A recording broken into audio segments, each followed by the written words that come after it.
All right, let's take a quick look at the code for the object-oriented version of the four-song playing MP3 player. So just like chapter 4, this actually works. So if I click on an image, I get that song. All right, this one's mission.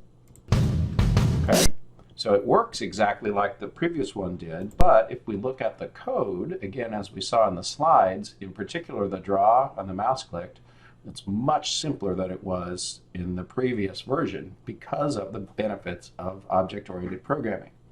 So let's take a look at the class first. This is just an implementation of that UML class diagram that we had looked at here. Our tabs and stuff, or our formatting is all complete here. But what's interesting is that we have this new class declaration up here, which we'll talk about in a previous slide, that says that this is a separate thing from our main program. Okay? So inside it, we have our fields. These are the fields that were defined in the UML class diagram. We have our song, image, caption, X and Y location. And then we have what are called constructors. And again, we'll talk about what constructors are down the line here. But basically, a constructor is for setting up all the variables of the class. So it's sort of like a setup method, but for a class. Okay? Then we've got code to draw the song. Right? That sounds weird, but it means draw the image and the caption.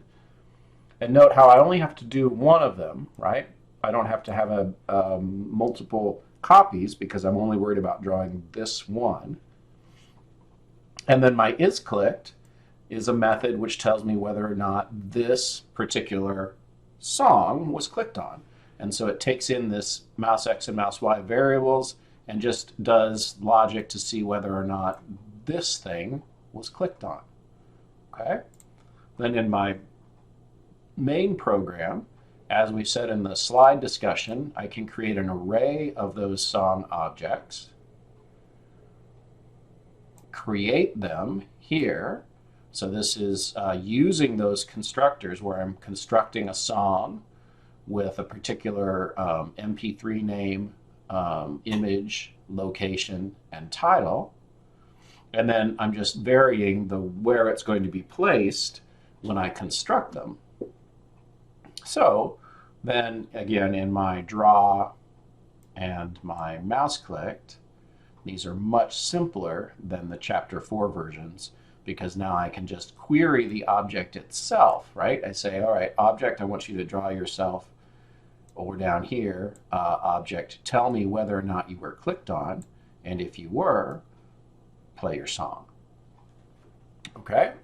So things like the constructors and how to create a new tab and new class and things like that, that's to come, but this is just a preview of sort of the benefits of object-oriented programming.